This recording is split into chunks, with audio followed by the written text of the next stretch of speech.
What would you do if the family you loved turned their backs on you under the glow of Christmas lights? For Elias Thornton, the answer wasn't revenge, it was something far more profound. On a snowy Christmas Eve, in a world draped in festive cheer, Elias stood outside the towering gates of the Thornton estate, his breath visible in the frigid air. The mansion before him gleamed with golden light, its windows alive with the laughter of a family he once called his own. But tonight, he was an outsider, a ghost in their story, cut from their legacy with a single, cold letter. Elias was the black sheep of the Thorntons, a family built on old money and older grudges. His father, Reginald, had ruled the family with an iron fist, his wealth a chain that bound his children to his will. Elias, the youngest, had always been different, too soft, too idealistic, too unwilling to bend to the family's ruthless pursuit of power. He'd left home at 18, chasing dreams of a life unbound by their expectations, working odd jobs, writing poetry in dive bars, and finding solace in the small, honest moments of life. But when Reginald died a year ago, Elias had hoped for a reconciliation, a chance to mend the fractured bonds with his siblings, Margaret and Victor. Instead, he received a letter, delivered on Christmas Eve, no less, informing him that he'd been erased from the will. Not a cent, not a memory, not a mention. The words stung like frostbite. You chose to abandon us, Elias. Now we abandon you. The snow crunched beneath his boots as he stood outside the estate, the letter crumpled in his pocket. His fingers tightened around a small, wrapped box, the only gift he'd brought tonight. The Thorntons were gathered inside, their annual Christmas Eve gala in full swing, a spectacle of wealth and pretense. Elias could hear the clink of champagne glasses, the hum of self-important chatter. He wasn't here to beg or plead. He wasn't here to scream or curse. He was here to give them something they'd never forget, a gift that would unravel their carefully curated world. As he pushed open the gate, memories flooded back. He remembered Christmases as a child, when the mansion felt like a castle, and his mother, long gone, would sing carols by the fire. Margaret, older and ambitious, had always idolized their father, while Victor, calculating and cold, had learned to manipulate from the cradle. Elias had been the odd one out, the dreamer who'd rather draw in the margins of his father's ledgers than inherit them.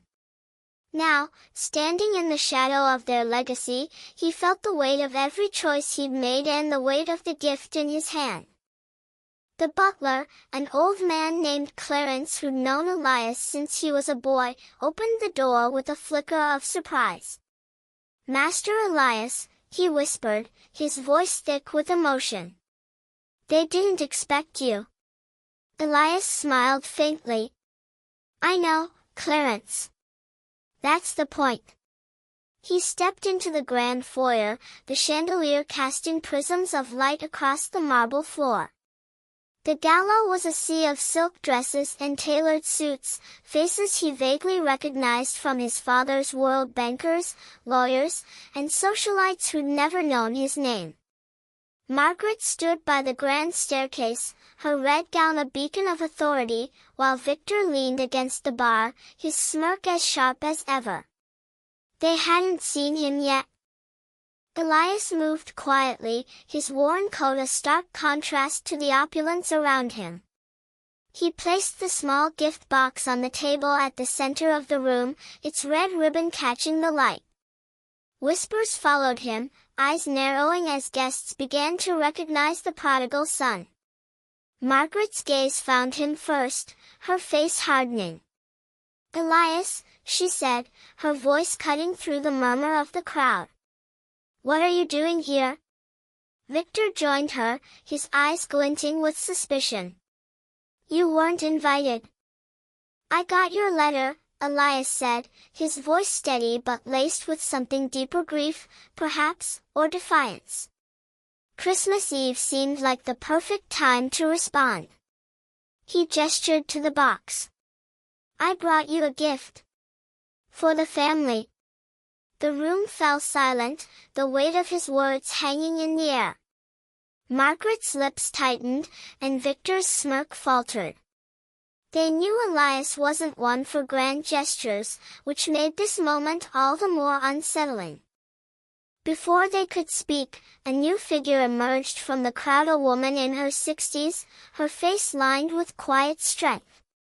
It was Clara, their mother's old friend, a seamstress who once lived on the estate, teaching Elias to mend his own clothes when he was a boy. She'd been cast out years ago, another victim of Reginald's cruelty, but here she was, uninvited and unafraid. "Elias called me," she said, her voice clear. "He thought I should be here for this." The Thorntons froze. Clara's presence was a twist they hadn't anticipated, a reminder of their father's sins and their own complicity. Elias opened the box, revealing a small, leather-bound journal. "This was Mom's," he said, his voice breaking slightly. "She wrote in it every day, even after you sent her away, Margaret.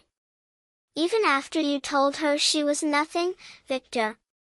He held it up, the pages worn but intact. "She wrote about love, about forgiveness, about the family she hoped we'd become. I found it in a thrift shop, of all places, after years of searching. She never stopped believing in us, even when we gave her every reason to." He began to read, his voice steady but raw. The journal entries were a tapestry of pain and hope, stories of Margaret's childhood kindness, Victor's rare moments of vulnerability, and Elias's dreams that had once made their mother smile. The room was riveted, guests leaning forward, some wiping tears.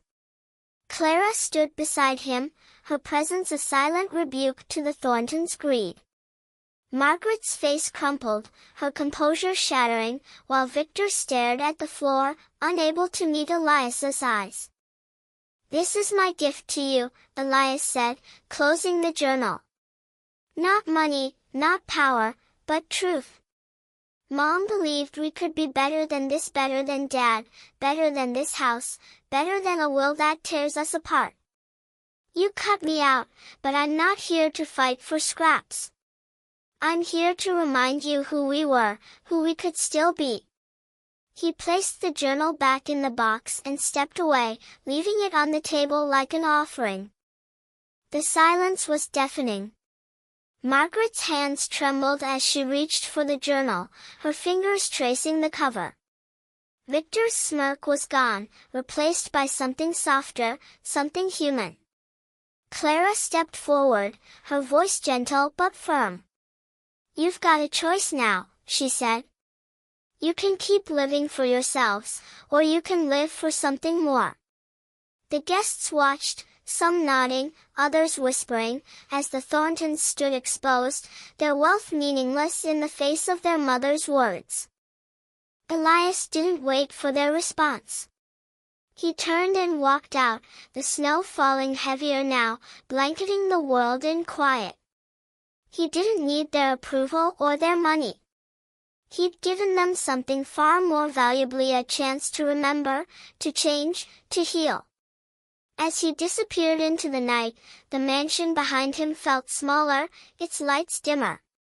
The Thorntons were speechless, not because of anger or shame, but because Elias had given them a gift they couldn't ignore, the weight of their own humanity, wrapped in a red ribbon, left under the glow of a Christmas Eve they'd never forget.